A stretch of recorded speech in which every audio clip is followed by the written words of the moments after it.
Hello YouTube, this is the Asian Theist here, formerly the Canadian Theist, and I am back from my long absence. If you want some background info on why there haven't been too many vids in the last 3 years, you can check out my channel's discussion page for some context. In this video, we will be responding to a popular YouTube channel called the Atheist Voice. The video we are responding to is why atheists should appreciate the Bible.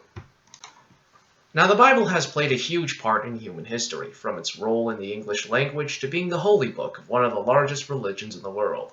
While I agree with Hemant Mehta, the guy in the video, that there are a number of reasons why people of all faiths should appreciate the Bible, the reasons given by Mr. Mehta are not among them. Let's take a look. The Bible isn't just a holy book for Christians. It's also the best tool atheists have to turn people away from Christianity. Oh joy, I wonder what our friendly atheist has cooked up for us today. I mean, when you think of all the contradictions in the Bible, and all the stories of rape and murder, or the story of how God wanted Abraham to kill his son Isaac as a sacrifice in order to show his devotion, it's kind of horrifying that so many people take this book seriously. Great, argument from outrage with a side dish of confirmation bias. Why am I not surprised?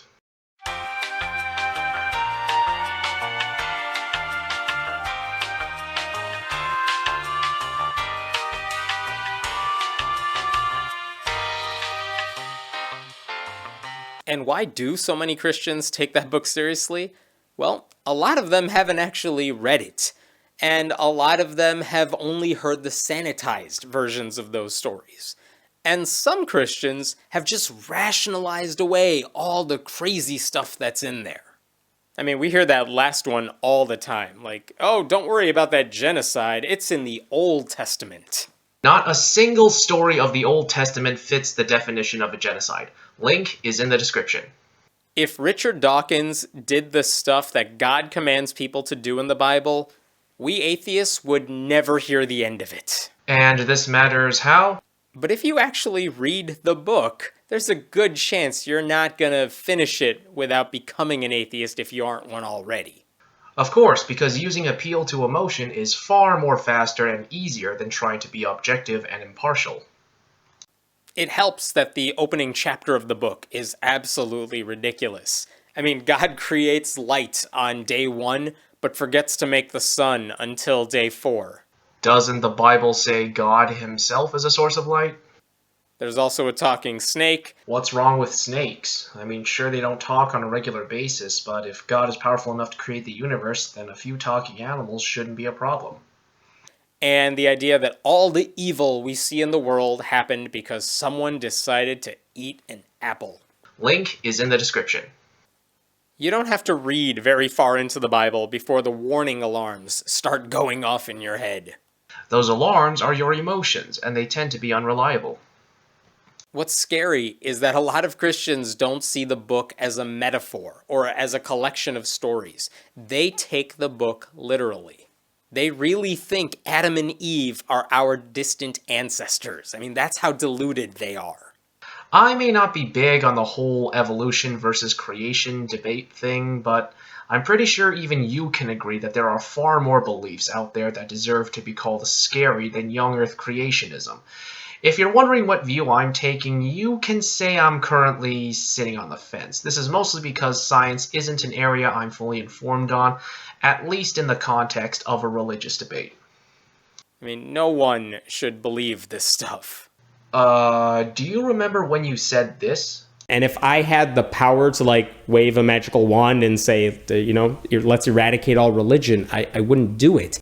And it doesn't get any better in the New Testament. I mean, just look at the miracles of Jesus. Given that this would take an entire vid itself, I'll leave it to the viewers to check out the websites below. I mean, it's unreal. Literally, it's unreal. It didn't happen. I mean, if anyone said, oh yeah, I did that exact same thing today, we would just say, no, you didn't. We'd call that bullshit. Just because these stories took place supposedly, 2,000 years ago, it doesn't make it any more legitimate. So let me get this straight. You atheists are always complaining about why God doesn't do miracles today. And now you're telling me you wouldn't believe them anyways. Make up your minds, please. Would a genuine miracle count or not? If you read the Bible for the first time as an adult, and you had never heard any of these stories before, you know what your reaction would be. It'd be like, you've got to be kidding me. People actually believe this? Perhaps I would, but rejecting something because it may sound absurd on the first reading would be committing the fallacies of appeal to emotion and selective attention. But it turns out, yeah, a lot of people believe this stuff, and it's because they were indoctrinated in it from childbirth. They just grow up with these stories, so they just assume they're real. What you have to do is look at these stories with fresh eyes, as if you've never heard them before, and atheists do that really well.